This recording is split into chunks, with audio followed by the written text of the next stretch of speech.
جب انسان سب کچھ ہار کے اللہ کی طرف بڑھتا ہے تو اللہ اسے 2 گنا تیزی سے اس کی جانب بڑھتا ہے۔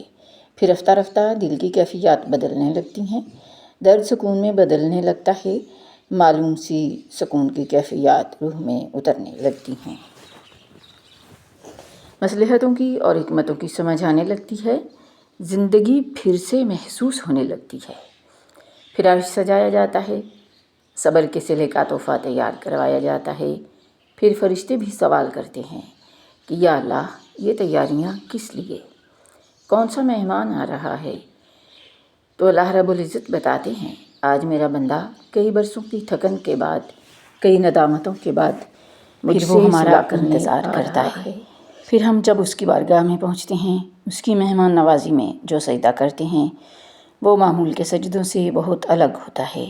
نم آنکھیں اور سسکتے ہونٹ اس سکون کا منظر بیان کر رہے ہوتے ہیں جس کے بعد کبھی غم نہیں آتا، بس پھر اس نے تھامنا تو ہوتا ہے۔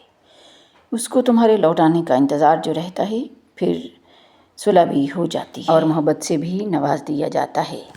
اکیلا ہونا کوئی خلا نہیں جسے پر کیا جائے، یہ ایک ایسا وقت ہے جو طاقت، دریافت اور نشو و نما سے بھرپور ہے۔ یہ وہ موسم ہے جس میں آپ اپنے آپ سے گہرا تعلق قائم کرتے ہیں، اپنے جذبوں کے پیچھے دوڑتے ہیں اور ایک ایسی زندگی تعمیر کرتے ہیں جو بذات خود مکمل ہو۔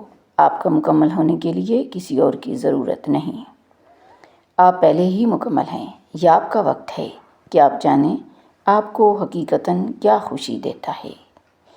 بغیر سمجھوتے کے، بغیر کسی کی توجہ کی، صرف آپ ہر دن خود کو پہچانیے۔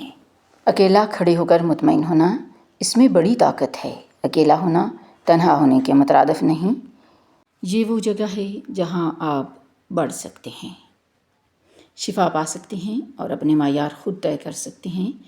سچا پیار آپ کو کبھی سکڑنے یا کم ہونے پر مجبور نہیں کرے گا، اور جو وقت آپ اکیلے گزارتے ہیں وہ ضائع نہیں ہوتا۔ یہ آپ کے مستقبل، آپ کے سکون اور اس محبت اور زندگی میں سرمایہ کاری ہے جس کے آپ مستحق ہیں۔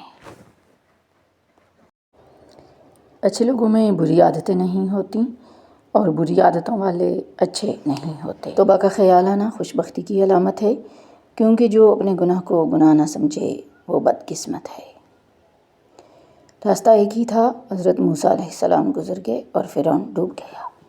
یقین راستے پر نہیں، اللہ پر۔ دریا کے کنارے میں نے ایک پارسا کو دیکھا جس کو ایک چیتے نے زخمی کر دیا تھا، اور اس کا زخم کسی دوا سے اچھا نہ ہوتا تھا۔ عرصہ دراز سے اس تکلیف میں مبتلا تھا، مگر ہر وقت اللہ تعالیٰ کا شکر ادا کرتا تھا۔ لوگوں نے اس سے پوچھا کہ شکر کس بات کا ادا کرتے ہو؟ اس نے کہا، اس لیے کہ مصیبت میں مبتلا ہوں، نہ کہ گناہ میں۔ شیخ سعدی رحمۃ اللہ۔ جب اللہ تمہیں کنارے پر دھکیلتا ہے تو اس پر کامل بھروسہ کرو، پھر 2 چیزوں میں سے ایک ہوتی ہے، یا تو گرتے ہوئے تمہیں بچائے گا یا پھر تمہیں اڑنا سکھائے گا۔ اگر پانی کو زبان مل جاتی تو وہ کئی لوگوں سے کہتا، تمہیں چہرہ نہیں دل دھونے کی ضرورت ہے۔ دعا میں وہ اثر ہے جو کبھی نصیحت سے بھی حاصل نہیں ہوتا، اور جب بیوی اپنے شوہر کے لیے رزق حلال، عزت و وقار اور کامیابی کی دعائیں کرتی ہے تو اللہ تعالیٰ اس کے گھر کو سکون، رحمت اور محبت کا گہوارہ بنا دیتے ہیں۔ یہی عمل نیکیوں میں سب سے حسین ہے، ایک بیوی کا اپنے شوہر کے لیے خلوص دل سے دعا کرنا۔ زندگی میں کب کون سی آزمائش آ جائے کوئی نہیں جانتا، اس لیے ہر وقت اللہ تعالیٰ سے دعا مانگتے رہو۔